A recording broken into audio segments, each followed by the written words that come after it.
Hello students, welcome to the channel online study with D K. मैं नीलम, जिनके साथ आप मैथ्स के प्रैक्टिस पेपर सॉल्व कर रहे हैं। अभी तक हमने 3 प्रैक्टिस पेपर सॉल्व कर लिए हैं और यदि आपने वो प्रैक्टिस पेपर नहीं देखे हैं तो आप उन पेपर्स को ज़रूर देखें और इसके बाद में हमारा इस पेपर नंबर 4 को देखें। देखिए, ये जो प्रैक्टिस पेपर हैं मैथ्स के, वो रीट, सीटेट और सभी टेट एग्ज़ाम के लिए काफ़ी बेनिफिशियल हैं। इसीलिए यदि आपने हमारे चैनल को सब्सक्राइब नहीं किया है तो चैनल को ज़रूर से ज़रूर सब्सक्राइब करें ताकि आपको सभी न्यू नोटिफिकेशन मिल सके। तो चलिए, आज का जो हमारा फर्स्ट क्वेश्चन है हम वह देखते हैं। किसी संख्या के 3/4 का 2/3 24 के बराबर है, तो उस संख्या का 1/4 क्या होगा। देखिए, सबसे पहले तो इसे हम समझने की कोशिश करेंगे कि कोई भी संख्या है, मान लो वह संख्या आपकी है x, इस संख्या का 3/4 आपका k हो, का हो, जो भी हो, हम उसका मतलब लेते हैं मल्टीप्लाई के 3/4 का मतलब भी मल्टीप्लाई 2/3 कितने के बराबर है, आपका 24 के बराबर है। तो देखिए, आपका यहाँ पर एक इक्वेशन बन गई है और आपको यहाँ से x की वैल्यू निकालना है और आगे बोला गया है कि उस संख्या का 1/4 क्या होगा। तो सबसे पहले तो सिंपल आप इसे सॉल्व करें। 3 और 2 आपका हो जाएगा 6x, 4 और 3 आपका हो जाएगा 12 और ये हुआ आपका 24। फिर हम यहाँ से x = 24 मल्टीप्लाई, आपका यहाँ पर 3 गुणा होगा, क्रॉस मल्टीप्लिकेशन होगा, आपका ये 6 चौक आपका होता है 24। तो x की जो वैल्यू ही 12 और 4 आपका कितना हो जाएगा, 12 चौक आपका कितना हो गया 48। तो आपका ये आंसर आया किसका, x का। लेकिन आपको क्या निकालना है, संख्या का 1/4। अब संख्या का 1/4 मतलब आपकी जो संख्या आई है इसका 1/4। तो 4 एकम 4, 4 दूनी 8। तो फाइनली जो आपका आंसर होगा वो होगा 12। तो इस तरह से हम सिंपल बिल्कुल क्वेश्चन को कर सकते हैं। नेक्स्ट क्वेश्चन है आपका 3 7 8 इंटू आपका है 2 3 6 इंटू है आपका 4 5 9 इंटू है आपका 3 1 2 में इकाई का अंक क्या है। देखिए, जब भी इकाई के अंक की बात हो तो सभी नंबरों के सिर्फ आपको इकाई के अंक लेने हैं। तो यहाँ पर जो आपका यूनिट डिजिट है 8 है, यहाँ पर है आपका 6 है, यहाँ पर है आपका 9 है और यहाँ पर है आपका 2 है।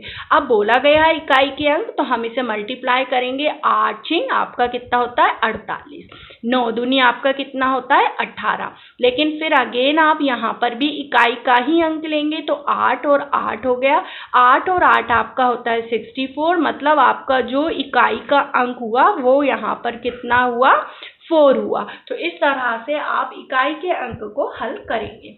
नेक्स्ट क्वेश्चन है आपका वर्गमूल फाइंड करना है। 7 + 2 √10 प्लस का √10 का वर्गमूल है। क्या वर्गमूल है, तो हमें इसे वर्गमूल के फॉर्म में सबसे पहले तो कन्वर्ट करना होगा। तो आप यहाँ पर देख सकते हैं कि यहाँ पर रूट में 10 है और 2 यहाँ पर है।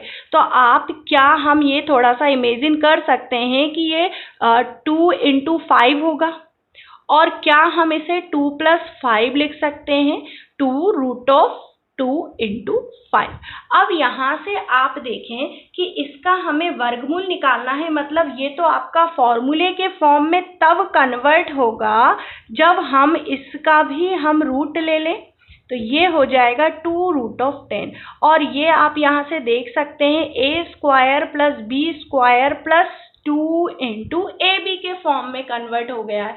तो क्या आप इसे a + b का होल स्क्वायर मतलब √2 + √5 का होल स्क्वायर लिख सकते हैं। देखिए, जब भी इस तरह के क्वेश्चन आए तो आप जो 2 के साथ है उसे आप स्प्लिट करके देखिए और वही आप यहाँ पर प्लस में स्क्वायर में कन्वर्ट कीजिए। नेक्स्ट क्वेश्चन देखेंगे, क्वेश्चन नंबर 4। यदि किसी वस्तु का क्रय मूल्य उसके विक्रय मूल्य का 3/2 3/2 है तो लाभ या हानि का प्रतिशत निकालना है। तो देखिए, मैं क्रय मूल्य को यहाँ पर CP लिख देती हूँ और विक्रय मूल्य को यहाँ पर SP लिख देती हूँ, कॉस्ट प्राइस, और ये सेलिंग प्राइस। अब आपको यहाँ बोला गया है कि क्रय मूल्य जो है उसके विक्रय मूल्य का 3/2 है। तो यहाँ से क्या आप cost price upon selling price is equals to 3/2 लिख सकते हैं। ये बात आपको अभी तक समझ में आ गई होगी, क्योंकि हमने इससे पहले के जो प्रैक्टिस पेपर्स थे उसमें भी इस तरह के क्वेश्चंस को लिया है। तो अब आप यहाँ से सीधा सीधा देख सकते हैं कि जो कॉस्ट प्राइस है आपका 3 और जो है आपका सेलिंग प्राइस है 2, मतलब इन दोनों में क्या डिफरेंस आया, 1 का। लेकिन पहले आप ज़्यादा में खरीद रहे थे और बाद में आपने कम में बेची, तो कम में बेची मतलब आपको हानि हुई। तो आप निकालेंगे यहाँ पर हानि प्रतिशत, और हानि प्रतिशत क्या होता है, कॉस्ट प्राइस माइनस आपका सेलिंग प्राइस अपॉन आपका कॉस्ट प्राइस, और आपका गुणनफल में आता है 100। तो कॉस्ट प्राइस है आपका 3 - 2/3 इंटू आपका हुआ 100, तो ये हुआ आपका 100/3, जो कि होता है आपका 33(1/3%। मतलब जो आपकी हानि हुई वो कितनी प्रतिशत हुई, 33(1/3%। नेक्स्ट क्वेश्चन देखेंगे। आई होप कि सभी क्वेश्चंस आपको अच्छे से समझ में आ रहे होंगे। किसी संख्या के 60% का 3/5वां भाग 36 है। अब यहाँ पर भी आपको वही कोई भी संख्या है, इस संख्या का 60% का 3/5वां भाग कितना है, 36 है। यहाँ पे ये जो सेंटेंस मैंने, जो इक्वेशन मैंने क्रिएट की है, यही यदि आपको आ जाती है तो आपको आगे सॉल्व करने में कोई भी प्रॉब्लम नहीं होगी। अब आपको बताना है वह संख्या, क्या मैं 60 को 60/10 लिख दूं, क्यों, क्योंकि परसेंट का साइन जब भी हटाया जाता है तो 1/100 से गुणा हो जाता है। फिर आपका हुआ ये 3/5 बराबर जो है आपका इक्वल जो है 36 के। यहाँ से आप डायरेक्ट भी कैंसिल कर सकते हैं, ये आपका 12 बार, ये 0 से 0 कैंसिल, 6 से आपका 6 दूने 12। तो x की जो वैल्यू हो गई आपकी कितनी हो गई यहाँ पर 50 × 2, मतलब आपका जो x का मान हुआ वह हुआ 100। नेक्स्ट क्वेश्चन नंबर 6 से आपका 36 नंबर हम क्वेश्चन पे पहुंच चुके हैं ओवरऑल, और ये आपका इस पेपर का 6 नंबर का क्वेश्चन है। पाई है एक परिमेय संख्या है, पूर्णांक है, अपरिमेय है, अभाज्य। देखिए ये क्वेश्चन कई बार रिपीट होता है कि पाई क्या है। तो सबसे पहले तो पाई जो है इसकी जो वैल्यू होती है 22/7 3.144, इस तरह से इसकी वैल्यू को हम निकाला जाता है। तो ये हम इसे परिमेय संख्या में कन्वर्ट कर नहीं सकते, पूर्णांक है नहीं आपका, और अभाज्य में ये होगा नहीं। तो आपका ये डायरेक्ट आंसर आप याद भी रख सकते हैं कि अपरिमेय संख्या होगा। नेक्स्ट क्वेश्चन है, सबसे छोटी अभाज्य संख्या है 2 3 5 7। तो सबसे पहले तो अभाज्य संख्या के बारे में आपको मैं बताना चाहूंगी कि अभाज्य संख्या क्या होती है। वह संख्या जो सेल्फ डिवाइड हो या फिर 1 से डिवाइड हो, मतलब जो या तो स्वयं से डिवाइड होती है या फिर 1 से डिवाइड होती है, वह संख्या आपकी अभाज्य संख्या, इंग्लिश में आप प्राइम नंबर बोलेंगे। तो यहाँ पर देख सकते हैं कि 3 भी एक ऐसी संख्या है, 2 भी है, 5 भी है, 7 भी है, जिनमें इनके अलावा किसी से भी भाग नहीं जाता। से छोटी पूछा जाए तो इन सभी में सबसे छोटी है आपकी 2। तो इस हिसाब से आपका जो आंसर होगा ऑप्शन नंबर ए 2 होगा। नेक्स्ट क्वेश्चन देखते हैं, क्वेश्चन नंबर 8। 121012 को 12 से भाग देने पर शेषफल है। तो सीधा सीधा आप यहाँ पर भाग भी लगा दें, सीधा क्वेश्चन है, कोई इसमें ऐसा नहीं है कि आपको कुछ अलग से हो। 12 एकम 12 भाग सभी को लगाना आता है। 1 आप लेंगे, नहीं जाने पर हम 0 लेंगे, फिर हम एक और लेना चाहेंगे क्योंकि 10 में जाएगा नहीं। अब हो गया यहाँ पर 101। अब हम 12 से भाग लगाएंगे तो 12 से हम आप पहाड़ा पढ़ेंगे 12 का। इस तरह से जब हमने डिवाइड लगाया तो आपके पास शेषफल रिमाइंडर जो बचा वो बचा 4। आप सभी भाग लगाना जानते हैं, आप भाग लगा सकते हैं। नेक्स्ट क्वेश्चन है पंचभुज के अंतः कोणों का योग है। अब देखिए ये क्वेश्चन हमने पहले भी किया, फिर अगेन आ गया।